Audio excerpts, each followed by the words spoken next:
إن الحمد لله نحمده تعالى ونعوذ بالله من شرور أنفسنا ومن سيئات أعمالنا من يهده الله فلا مضل له ومن يضلل فلا هادي له وأشهد أن محمدا عبده ورسوله صلى الله عليه وعلى آله وصحبه ومن تبعهم بإحسان إلى يوم الدين. يا أيها الذين آمنوا اتقوا الله حق تقاته ولا تموتن إلا وأنتم مسلمون. يا أيها الناس اتقوا ربكم الذي خلقكم من نفس واحدة وخلق منها زوجها وبث منهما رجالا كثيرا ونساء واتقوا الله الذي تساءلون به والأرحام إن الله كان عليكم رقيبا. يا أيها الذين آمنوا اتقوا الله وقولوا قولا سديدا يصلح لكم أعمالكم ويغفر لكم ذنوبكم ومن يطع الله ورسوله فقد فاز فوزا عظيما. أيها المسلمون عباد الله، أوصيكم بتقوى الله جل وعلا فإنه قد فاز المتقون. Enyi ya Allah subhanahu wa ta'ala, nakuhusieni katika swala zima la kumcha Allah subhanahu wa ta'ala, kwa hakika wale wenye kumcha Allah subhanahu wa ta'ala hawa wenye kufaulu bila Allah jalla wa ala. Mimma yanbaghi an yu'lama anna Allah faddala bayna makhluqatihi wa rafa'a ba'daha 'ala ba'di darajatin ففضل الأيام والشهور على بعض فجعل الأيام العشر الأول من ذي الحجة أفضل أيام الدنيا. إن يا الله سبحانه وتعالى حقيقة جل وعلا amefadhilisha baina ya viumbe vyake na akanyanyua jengine kwa baadhi. Kadhalika Allah subhanahu wa ta'ala ameyafadhilisha masiku haya ambayo tulionayo katika masiku ya Dhulhijja, yani masiku 10 haya katika huu mwezi wa Dhulhijja, ambayo masiku haya afdalu ayami dunya, ndio michana iliyokuwa bora, bali masiku yaliyokuwa bora katika ulimwengu huu. Waja'ala afdalaha yawman an-nahr, na akajalia katika masiku hayo 10 siku iliyokuwa bora zaidi ni siku ile ya Yawm an-Nahr, siku ya kuchinja. Wa afdala ayyam al-usbu' yawm al-jum'ah, na Allah jalla wa ala akafadhilisha katika siku katika wiki siku ya Ijumaa. Kadhalika wa afdala al-layali, akafadhilisha masiku layali al-ashr al-awakhir min Ramadhan, katika yale masiku ambayo yanapatikana mwishoni mwa siku miongoni mwa mwezi wa Ramadhani. Wa afdaluha laylatul qadr, akajalia katika masiku hayo bora katika siku hizo usiku wake wa laylatul qadr. Naam ibadallah, hivi ndivyo ilivyo enyi ya Allah subhanahu wa ta'ala. Al-ashr al-awail min dhil-hijja afdalu ayami dunya 'ala al-ikhlaq, ya kwamba haya masiku 10 katika mwezi wa Dhulhijja ndio masiku yaliyokuwa bora kabisa katika dunia hii, katika irfaqi yake, katika kuatua kwake. Kwa dini hii ndio maana Mtume sallallahu alaihi wasallam, kama ilivyothibiti katika Sahih Bukhari katika hadithi Ibn Abbas radhiyallahu anhu, Mtume sallallahu alaihi wasallam anasema, ma min ayyami al-'amal as-salih ahabbu fihinna ila Allah min hadhihi al-ayyam, ya kwamba Mtume sallallahu alayhi wasallam anasema, ma min ayyamin, hakuna masiku yote yale yawe al-amalu salih, ambayo matendo mema fihinna, ndani yake, huwa matendo hayo ahabbu ila Allah, ni kupendeza zaidi mbele ya Allah subhanahu wa ta'ala min hadhihi al-ayyam, kuliko matendo ambayo atafanya katika masiku haya, yani 10 Dhulhijja, imana masiku 10 ambayo yaliyomo katika mwezi wa Dhulhijja, masiku ya mwanzo kabisa. Wakasema masahaba kumuuliza Mtume sallallahu alaihi wasallam, wala aljihadu fi sabilillah, wala jihad kupigania katika dini ya Allah subhanahu wa ta'ala katika njia yake. Qala wala aljihadu fi sabilillah, Mtume sallallahu alayhi wasallam akasema hata jihad, hata kupigania katika njia ya Allah subhanahu wa ta'ala, illa rajulan kharaja bi nafsihi wa malihi, isipokuwa mtu ambaye atatoka na nafsi yake na mali yake, thumma lam yarji' min dhalika bi shay'in, kisha asirejee na chochote katika hayo ambayo yatatoka nayo katika hiyo njia ya Allah subhanahu wa ta'ala katika vita. Fasalatu fi hadhihi al-ashr afdalu min as-salati fi sa'ir as-sana, sala katika mwezi huu ambayo mtu ataisali katika masiku haya 10 basi ni bora zaidi kuliko ile swala ambayo ataiswali katika masiku mengineyo katika mwaka. Wakadha as-sawm, vile vile saum, wa qira'atul Qur'an, kadhalika kisoma matakileta katika kusoma Qur'an, wa dhikr, kadhalika kuleta dhikiri, wa dua, kadhalika dua, wa tadarru' ila Allah, kadhalika kujikea kwa Allah subhanahu wa ta'ala, wa birrul walidain, kadhalika kuwafanyia wema wazazi wawili, wa silatul arham au wasilatur rahim, kadhalika kuunga ukoo, wa qada hawaijin nas, kadhalika kukidhi haja za watu, wa ziyarati almarda, kutembelea wagonjwa, wa ittiba'u aljanaiz, kadhalika kufuata jeneza ukasindikiza, wal ihsanu ila aljar, kadhalika kufanyia wema majirani, wa it'ami at'am, kadhalika kulisha chakula, wal amali allati yata'adda naf'uha, kadhalika yale matendo ambayo itapelekea kunufaika wengineo kwa matendo hayo. Hakadha ibadallah, hivi ndivyo ilivyo ya kwamba mja ajikurubishe zaidi katika masiku haya.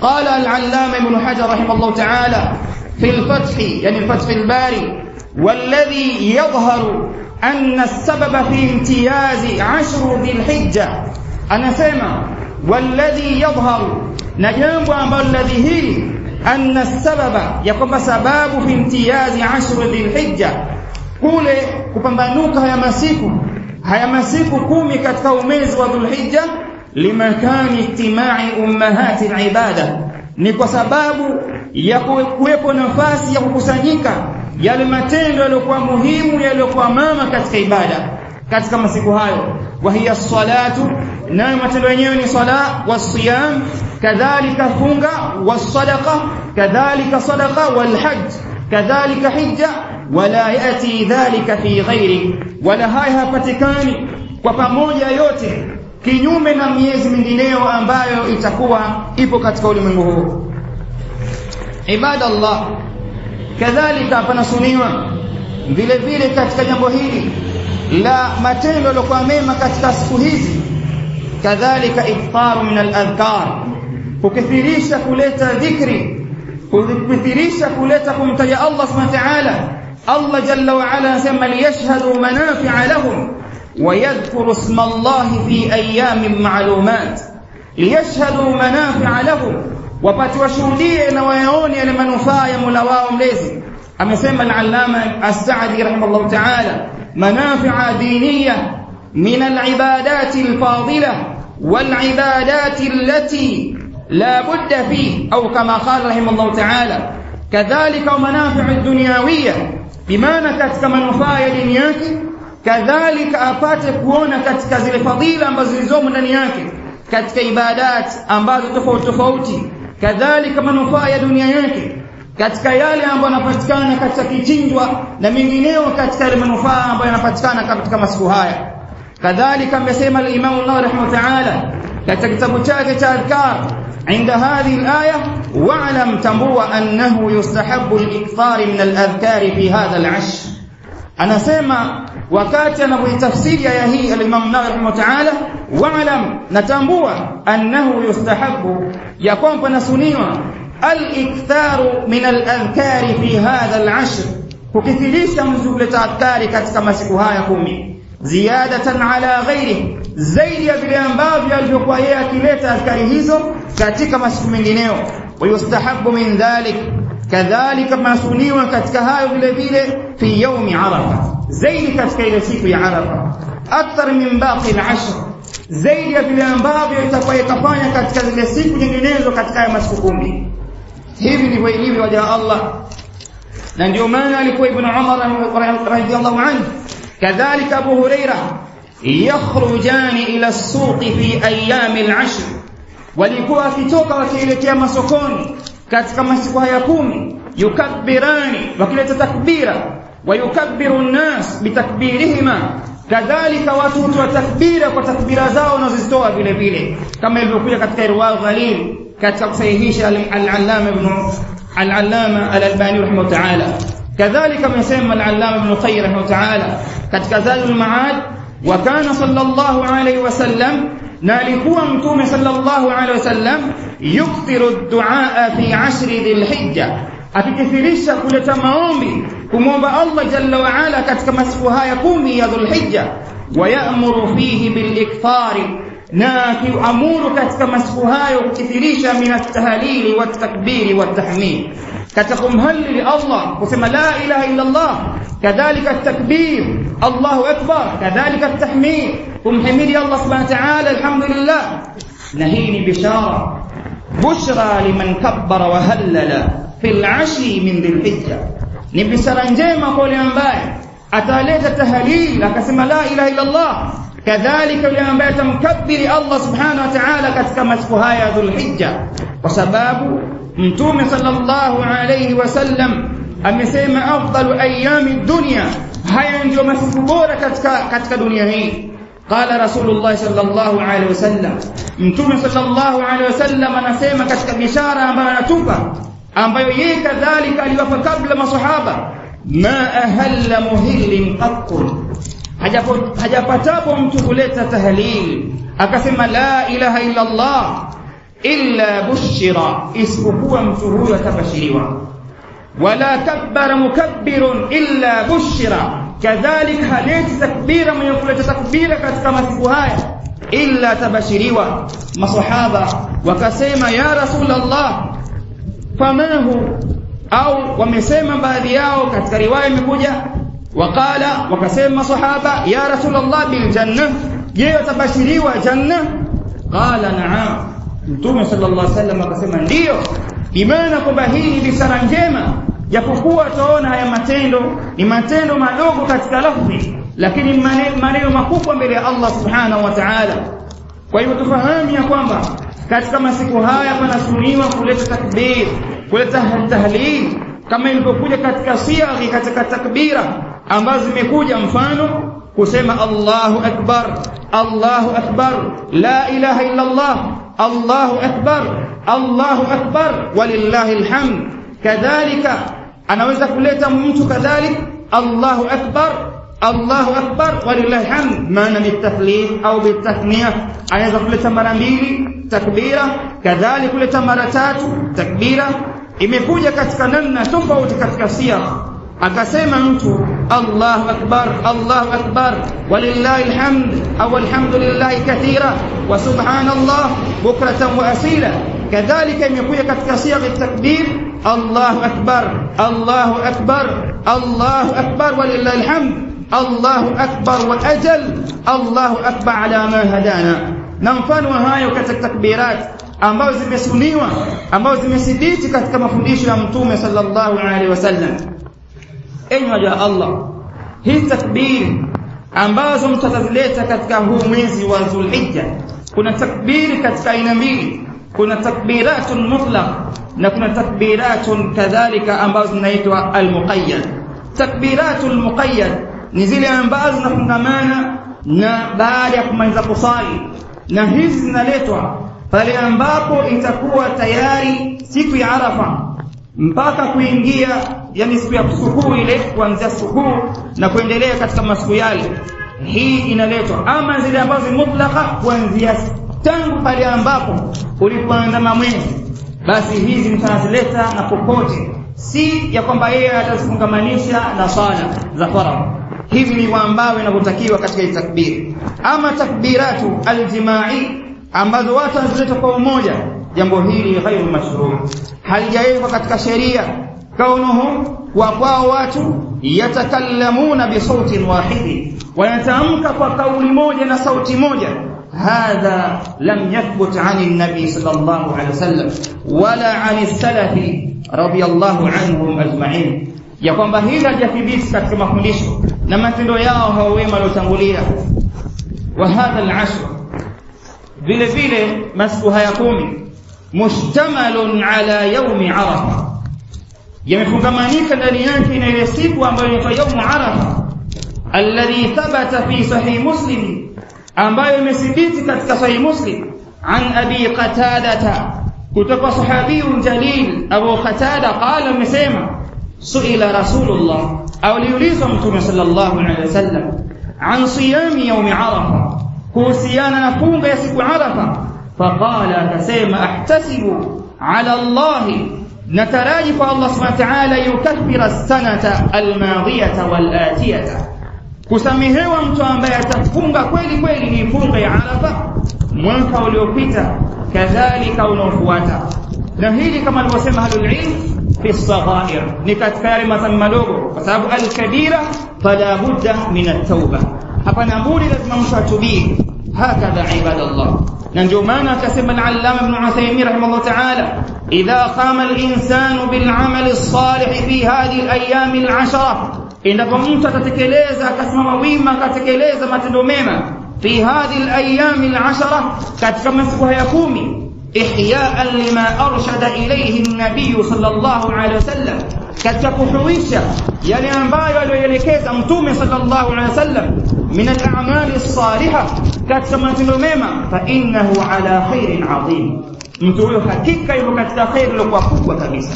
Hakadha ibadallah, aqulu ma sami'tu wastaghfirullah. alhamdulillah alladhi sawwa faqaddara fahada واختار واجتبى، وصلى الله على نبينا محمد صلى الله عليه وعلى آله وصحبه وسلم. عباد الله، ومما أرشده صلى الله عليه وسلم الأضحية، na miongoni mwa yale ambayo ameelekeza Mtume sallallahu alayhi wasallam ni kuchinja kichinjo cha udhiya, kama jaa dhalika min hadithi Anas radhiyallahu anhu, kama ilivyokuja hayo kutokana na hadithi ya Anas bin Malik Allah miradhi, qala, amesema ضحى النبي صلى الله عليه وسلم بكبشين أملحين أقرنين، Mtume sallallahu alayhi wasallam alichinja kondoo wawili, madume ya kondoo. Al-kabsh ni dha'n, ni katika wale mabeberu katika kondoo. Bikabshaini amlahain, alichinja Mtume sallam kondoo wawili ambao rangi yake imechanganyika baina weupe na weusi. Aqranain, ambao wenye pembe zilizokuwa nzuri. Dhabahuma biyadihi, Mtume sallallahu alaihi wasallam akawachinja kwa mkono wake. Wasamma wa kabbara, na tataja na Allah, kadhalika katoa takbira katika kuchinja huko. Wada'a rijlahu ala sifahihima, Mtume sallallahu alaihi wasallam akaweka mguu wake katika sehemu ya shingo yake. Sihab wanasema ahlul ilm ni yale ambayo yuqabilu baina alwajh waljamb, wa maqsudu fi hadha almaqal bimaana alunuq, inayokusudiwa ni shingo, bimaana kwamba mtu akakamata mnyama wake akamwekea mguu katika sehemu zile za shingo halafu akachinja. Na haya ndio ambayo kayafanya Mtume sallallahu, na hiyo hadithi muttafaqun alayhi. Qala al-allama ibn Baz rahimahullah ta'ala, amesema al-allama ibn Baz Allah mrahamu, al-udhiyatu sunnatun wa laysat biwajiba, ya kwamba udhiya, kuchinja kichinjo cha udhiya ni jambo la sunna wala si wajibu, pamoja na kwamba ipo kauli miongoni mwa kauli za ahlul ilm wanaosema kwamba ni wajibu. Anasema al-allama ibn Baz rahimahullah ta'ala, al-udhiyatu sunnatun wa laysat biwajiba, akasema watujzi'u ash-shatu al-wahida, inafaa mtu kuchinja kwa mbuzi mmoja, ana ar-rajuli wa ahli baitihi, akakusudia yeye mwenyewe mtu, kadhalika kwa watu wake wa karibu. Hivi ndivyo ambavyo mtu atakiwa achinje, lianna an-nabiy sallallahu alayhi wasallam, kwani hakika Mtume sallallahu alayhi wasallam kana yudhi kulla sanatin bikabshayn, kwani Mtume sallallahu alaihi wasallam alikuwa akichinja kila mwaka ambapo yanakuja masiku haya ya udhiya. Ule wakati wa kuchinja Mtume sallam alikuwa akichinja kondoo wawili ambao wametimia, ambao amlahain, ambao wenye rangi ambayo imechanganya baina ya weupe na weusi, aqranain, tena waliokuwa na pembe zilizokuwa nzuri. Yadhbahu ahaduhuma anhu wa an ahli baitihi, anachinja mmoja kwa ajili yake mwenyewe na watu wake wa karibu. Bimaana inafaa mtu kuchinja mbuzi mmoja kwa ajili ya watu wake wote ambao yeye wapo katika familia yake. Wathani amman wahada Allah, na wa pili Mtume sallam alikuwa akichinja kwa ajili ya wale wote ambao ni Waislamu wenye kumpekesha Allah subhanahu wa ta'ala min ummatihi sallallahu alaihi wasallam, kama ilivyokuja katika majmuu fatawa maqalat li Sheikh Mubaz rahimahullah ta'ala. Wa tabda waqtu dhabh al-udhiya, na unaanza wakati wa kuchinja udhiya yawmun nahr, siku ile ya kuchinja, yani baada salati al-Eid, baada ya swala ya Eid. Wa ayyamu at-tashriq, na ile masiku matatu yanayofuata baada ya sikukuu, siku ya pili yake, ya tatu yake na ya nne yake katika kila mwaka, ila maghibi ash-shamsi lailati ath-thalithati 'ashara, mpaka kule kuzama kwa jua katika ule usiku wa 13, fatakunu al-ayyam al-arba'a, hiyo masiku yatakuwa ni manne ya kuchinja siku ile ya Eid, kadhalika yale masiku matatu ambayo baada yake, kama qala dhalika al-allama ibn Uthaymeen rahimahullah ta'ala. Walakin ibadallah, lakini waja Allah, la tuqbalu al-udhiya, haiwezekani kubaliwa amali hii ya kuchinja udhiya, wala takunu sahihatan, wala haiwezi kuwa ni sahihi, bimaana ikawa ni shar'iyatan, illa bi shurutin thalatha, lazima patikane masharti matatu katika kuchinja. Ukiacha ile sharti ya kwamba yule ambaye anakusudia na ameweka azma ya kuchinja ya kwamba yeye asikate kucha zake, asikate nywele zake, asinyoe sharubu zake na mfano wake, na hayo yote, lakini kuna shuruti tatu nyingine. Sharti ya kwanza, ash-shartu al-awwal, an takuna min bahimati al-an'am, iwe tukichinjwa ni katika wale wanyama hoa. Ni wewe wanyama hoa, al-iblu wal-baqara wal-ghanam, anakusudiwa ngamia, kadhalika anakusudiwa ng'ombe, wal-ghanam ismul jins, anaingia mbuzi, anaingia na kondoo katika ghanam, wamekusudiwa hao. Falau dhaha bighairiha, lau mtu atachinja kwa sio kwa wanyama hao, akachinja walau kanat aghla minha, japokuwa hicho alichokichinja ni ghali zaidi kuliko hao tuliwataja katika wanyama wanaofaa, fa innaha la takunu udhiyatan, ajue mtu hiko kitakuwa si udhiya. Akichinja mfano, akichinja huku, akichinja na wengineo katika wanyama au katika ndege na wanyama, akakusudia udhiya, haitofaa, kwa sababu hawa si katika wanyama ambao watakuwa wanafaa kuchinja, si katika wale walioshiriwa katika sheria. Ashartu thani, sharti la pili, an takuna balighatun lisinni almuhaddad, iwe wamefikia ile miaka iliyowekwa kisheria. Wahia, nayo miaka yenyewe, fil ibli 5 sanawat, kwa ngamia iwe anafikia miaka 5, wa fil baqari sanatan, kadhalika ng'ombe wenye miaka 2, wa fil ma'iz sanatun, mbuzi mwaka 1, wa fi dhani nisfu sanatin fa akthar, ama kondoo ni nusu mwaka au zaidi, unaweza kuchinja kondoo huyo. Haya ni masharti. Sharti la pili ni hilo. Ashartu thalith, sharti la tatu, an takuna salimatun min al-uyub, awe amesalimika na aibu.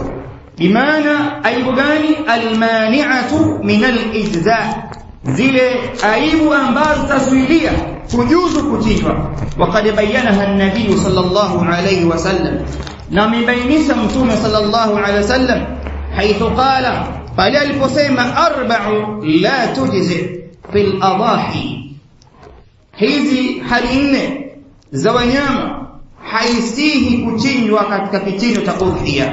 Imana ad-dhahaya, al-awra, yule mwenye kichongo albayyin auruha, mnyama yenyewe kitongo chake kipo wazi kabisa, huyu hafai kuchinjwa katika udhiya. Ama yule ambaye kama anavyosema alfuqaha, ikiwa ni mnyama mwenyewe akakwambia bwana, huyu mnyama huyu haoni wakati wa mchana lakini usiku anaona, au usiku haoni lakini mchana anaona, anatembea na wenzake, huyu wanasema baadhi ya wanazuoni katika fuqaha, huyu itajuzu kuchinja. Lakini iliyokusudiwa yule ambaye itakuwa mnyama tongo lake la wazi kabisa ya kwamba huyu haoni kabisa, huyu hafai kuchinjwa katika kichinjo cha udhiya. Kadhalika walmaridatu albayyin maraduha, kadhalika yule ambaye ni mgonjwa katika vichinjo vya udhiya ambaye maradhi yake ni ya wazi. Ama yule ambaye kama wanavyosema ahlul ilmi ya kwamba maradhi yake ya ndani hayajulikani, baada ya kuchinja mtu akaona ya kwamba huyu ana maradhi fulani, hawa kadhalika inajuzu. Lakini yule ambaye itakuwa maradhi yake yapo wazi, haitofaa moja kwa moja, kwa sababu Mtume sallam kasema kwamba au maradhi yaliyokuwa ya wazi kabisa yanajulikana kwamba huyu ana maradhi. Kadhalika wal arja'u albayyin dhal'aha, yule ambaye ni mlemavu ambaye mnyama huyu panaonekana wazi kabisa kumtemea kwake ya kwamba huyu hawezi kutoka na wenzake, huyu kadhalika atoingia. Kadhalika fuqaha katika hilo kamtoa yule ambaye endapo yeye anachetemea kidogo lakini anaweza kutoka na wenzake akatembea sehemu mbali, kadhalika baadhi ya fuqaha wanasema huyu anajuzu kuchinja. والكثيرة التي لا تنقي، الكثيرة بمعنى الشاة الهزيلة التي لا مخ في عظمها.